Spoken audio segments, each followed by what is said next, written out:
The World Is Not Enough was released in 1999, it was directed by Michael Apted, and it sees Pierce Brosnan reprising his role as James Bond for a third time. In its outing, we see Bond protecting a wealthy oil heiress, Electric In, played by Sophie Morel, from a renowned terrorist called Renard, played by Robert Carlyle, who can feel no pain. And in doing so, Bond uncovers a nuclear plot. As always guys, thank you for supporting this channel. Please keep on supporting it. Hit that subscribe button so you can follow this channel. Hit the alarm bell as well so you can get notifications from me when my videos are going to be uploaded, and also help give this video a like as well. The World Is Not Enough represents a significant change in tone in the Bond franchise, especially with Pierce Brosnan's Bond tenure. Tomorrow Never Dies, whilst enjoyable as it was more of a tongue-in-cheek action film rather than a Bond film.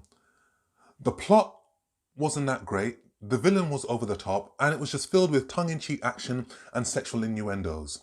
The World Is Not Enough is a nod to the Ian Fleming novels, and more importantly than that, a nod to Sean Connery's tenure as Bond, where we get a more grittier and more hard-edged Bond. We see a more darker and grittier film here. We deal with a realistic plot, and Bond, he is less wisecracking in this film. He's more angry, he's less trusting, he's more moody, and he's certainly more in the incarnation of how Ian Fleming actually wanted Bond to be. The World Is Not Enough, whilst underrated as it is, I'd certainly say that this is one of Pierce Brosnan's better outings as Bond.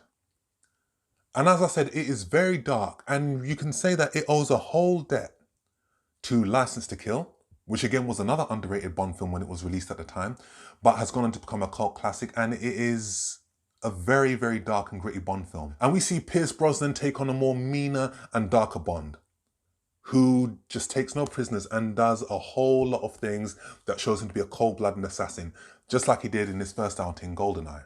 And whilst GoldenEye will still be hailed as Pierce Brosnan's best outing, I'll certainly say that The World Is Not Enough will come in at a close second, based upon his interpretation of Bond.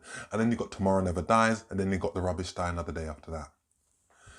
The World Is Not Enough is a defining Bond film. There were certain defining moments in this film that changed the trajectory of the franchise. The World Is Not Enough marked the last appearance of the late Desmond Llewellyn as Q, who sadly passed away during the making of this film in a car crash.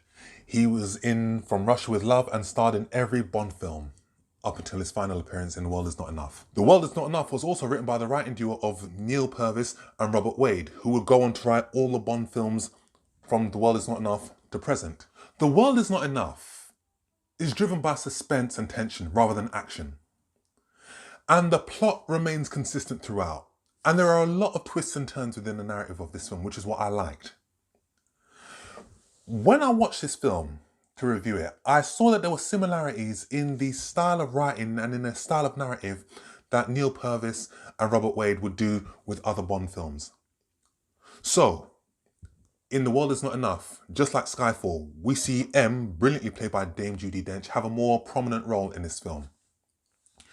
We see Bond, as I said before, he's much more moodier, he's more grittier, and he's much more darker in terms of attitude. And after the mess that was Die Another Day, the writers took Bond and they took him down Mean Street. And that was brilliantly interpreted by Daniel Craig in his incarnation of Bond. And we also get to see Bond get brutally tortured with a machine that could nearly break his neck. And we saw the same level of torture demonstrated in Casino Royale. So there were similarities within the narrative.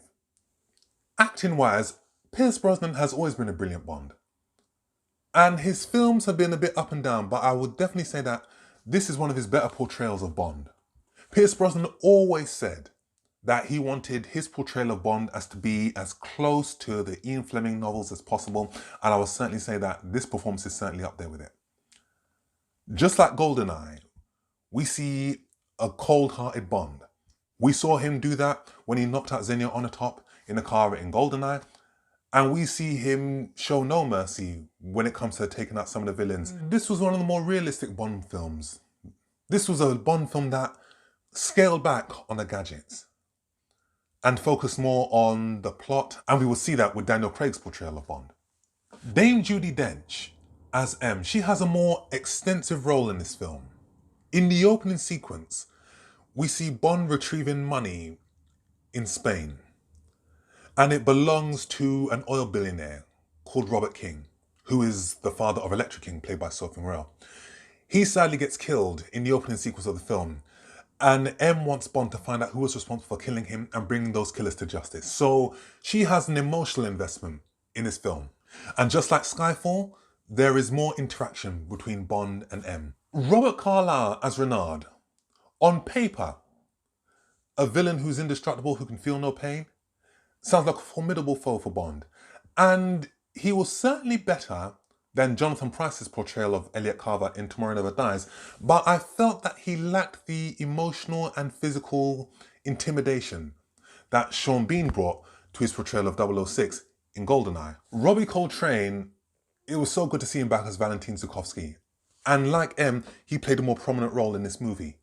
And what was interesting enough was that Robert Carlyle and Robbie Coltrane both starred in a British series called Cracker. Sophie Marceau, as Electra King, she has to be one of the most complex Bond girls that we've ever seen put to film. And if you haven't seen The World Is Not Enough, I'm going to get into a little spoiler here.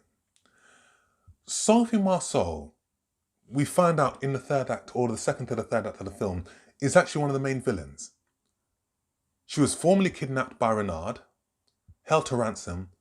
She then develops Stockholm Syndrome, falls in love with Renard, and has to do a whole lot of things to free herself, to make the kidnapping look real. We even see her mutilate her own ear, just to prove that she was hurt. The World Is Not Enough doesn't get enough credit for how dark the narrative is within this film. And just like Casino Royale, we see Bond initially fall in love with her and then conflicted when he has to take her down. Cut him off!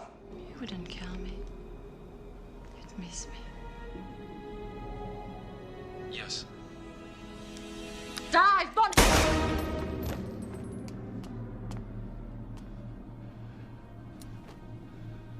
Never miss.